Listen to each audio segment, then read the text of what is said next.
प्रश्न संग्रह 4.1 का दूसरा प्रश्न बच्चों, क्या दिया गया प्रश्न? त्रिभुज PQR समरूप त्रिभुज LTR।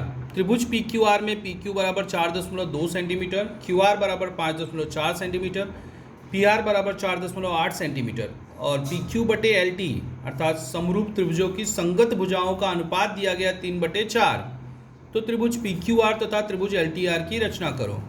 तो यहाँ पे बच्चों देखो, जो समरूप त्रिभुज दिए गए हैं ना PQR तथा LTR, उनमें बिंदु R, शीर्ष बिंदु R क्या है? सामान्य है।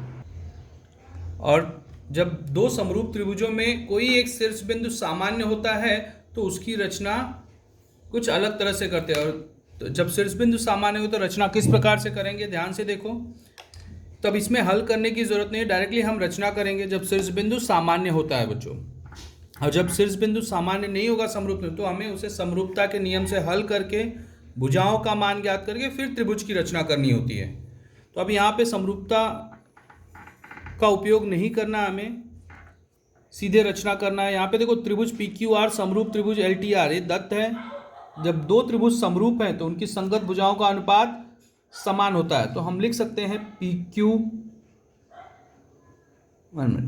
QR की संगत भुजा TR, QR बटे TR, PR की संगत भुजा LR, PR बटे LR और PQ की संगत भुजा LT, PQ बटे LT।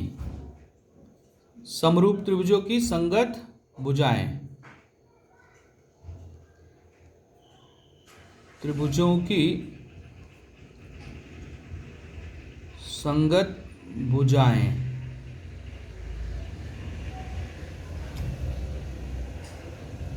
और ये 3/4 दिया गया PQ बटे LT, अर्थात तीनों अनुपात का मान 3/4 हो जाएगा। अब किस तरह से रचना करना है इसका हमें?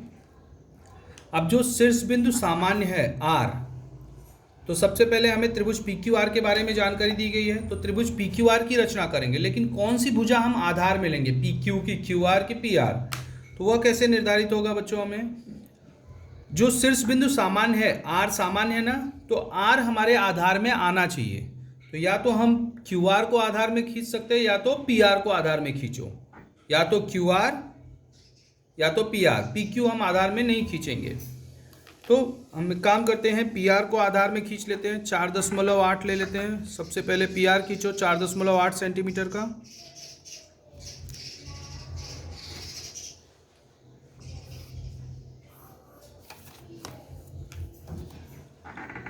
PR 4.8 centimetre. अब PQ और QR, PQ कितना दिया गया है? 4.2। तो 4.2 सेंटीमीटर की दूरी लेंगे गोला प्रकार से हम इस तरह से। 4.2 सेंटीमीटर की दूरी लेके बिंदु P पर गोला प्रकार रख के एक चाप खींचेंगे। फिर QR कितना है? 5.4। तो अब 5.4 सेंटीमीटर की दूरी लेंगे गोला प्रकार से। 5.4 सेंटीमीटर की दूरी लिया गया, उसको अब गोला प्रकार को बिंदु R पे रख के इस चाप को कट करेंगे। चाप का जो प्रतिच्छेदन बिंदु है Q, अब इस Q को P तथा R से मिला देंगे हम।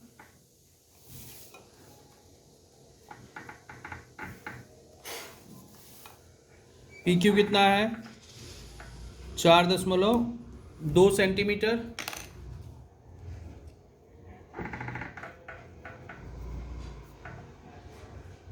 और QR कितना है? 5.4 सेंटीमीटर।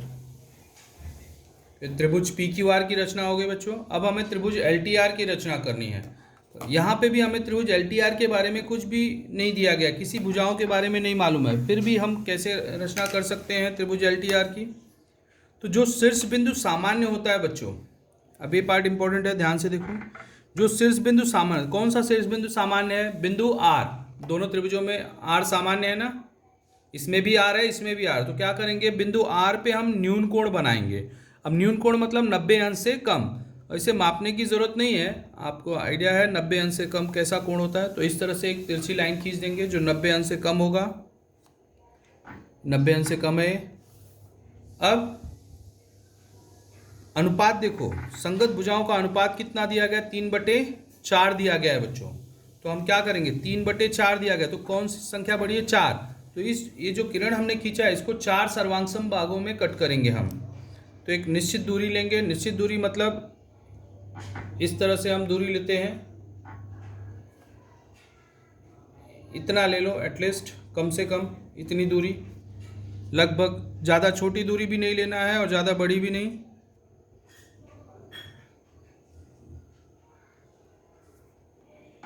बिंदु आर पे रखेंगे,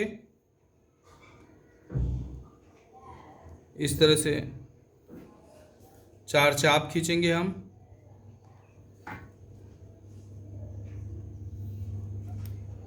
इसका नाम दे देंगे R1,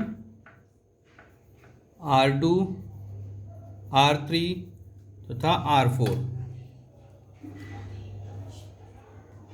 अब PR 3, LR 4 है, तो PR को किससे हम R3 से, इससे जोड़ देंगे। अब त्रिभुज LTR का बिंदु R तो है, अब PR की संगत भुजा LR है ना, तो बिंदु L भी यहीं पे होगा। तो L कैसे हम ज्ञात करेंगे, उसके लिए क्या करना होगा, हमें इस भुजा को बढ़ाना पड़ेगा। क्यों, क्योंकि यहाँ पे देखो LR क्या है, 4 है, तो यह बड़ी भुजा है, अर्थात त्रिभुज LTR क्या होगा, त्रिभुज PQR से बड़ा होगा। इसको हम इस तरह से बढ़ा देंगे।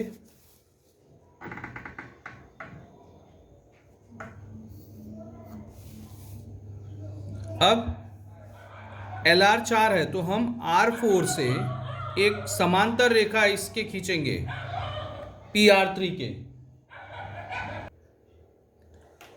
तो R4 से बच्चों हमें एक समांतर रेखा खींचना है, इस रेखा के समांतर। तो किस तरह से हम समांतर रेखा खींच सकते हैं, उसके लिए हमें कोण R4 सर्वांगसम कोण R3 के खींचना है। तो किस तरह से सर्वांगसम कोण खींचेंगे, यदि ये संगत कोण है, संगत कोणों की जोड़ी सर्वांगसम है तो रेखाएं समांतर होती हैं। तो हमें इन संगत कोणों को सर्वांगसम खींचना है। तो पहले R3 पे गोला प्रकार रखेंगे इस तरह से,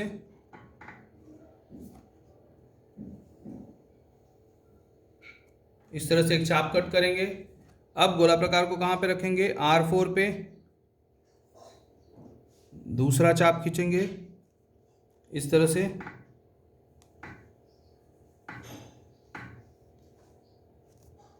अब ये जो पहला चाप खींचा हमने उसके बीच की दूरी लेंगे,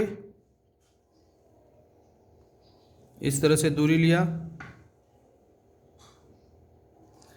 गोला प्रकार को यहाँ पे रखा है, जो दूसरा चाप इस भुजा को जहाँ पे कट कर रहा है वहाँ पे रख के एक चाप खींचेंगे। तो ये जो प्रतिच्छेदन बिंदु आया है बच्चों, उसको तथा R4 को मिलाते हुए एक रेखा खींचेंगे हम।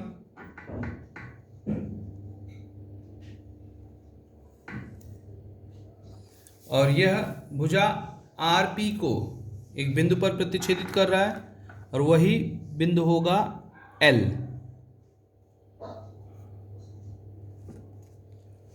तो PR की संगत भुजा LR। अब त्रिभुज LTR में L और R तो मिल गया, अब सिर्फ बचा है T। अब T ज्ञात करने के लिए हमें क्या करना होगा बच्चों, कोण L सर्वांगसम कोण P खींचना होगा, तब यहाँ से जो एक भुजा आएगी इसके समांतर होगी। तो किस तरह से खींचेंगे हम, पहले P पे रखेंगे, एक दूरी लेंगे, निश्चित दूरी, इस तरह से चाप कट करेंगे। अब बिना दूरी बदली किए बिंदु L पे रखेंगे गोला प्रकार, दूसरा चाप खींचेंगे। अब जो पहला चाप कोण P के दो भुजाओं को जहाँ पे कट कर रहा है उनके बीच की दूरी लेना है हमें, बिंदुओं के बीच की दूरी, इस तरह से।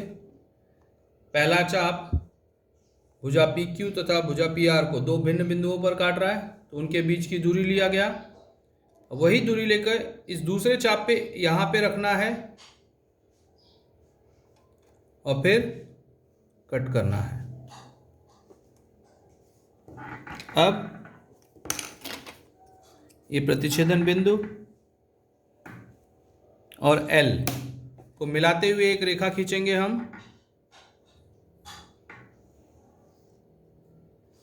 और ये इस PQ के समांतर है, और यह समांतर रेखा इस भुजा को जहां पर कट कर रहा है वह होगा हमारा बिंदु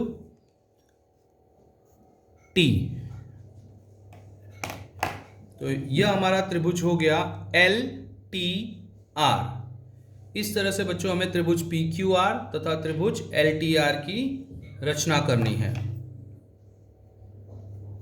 यहां पे देखो त्रिभुज PQR समरूप है त्रिभुज LTR के, और उनकी संगत भुजाओं का अनुपात क्या है? 3:4 है। समझ में आया किस तरह से रचना करना है? यदि दो समरूप त्रिभुजों में शीर्ष बिंदु सामान्य हो तो इसी तरह से हमें रचना करना है। चौथा प्रश्न भी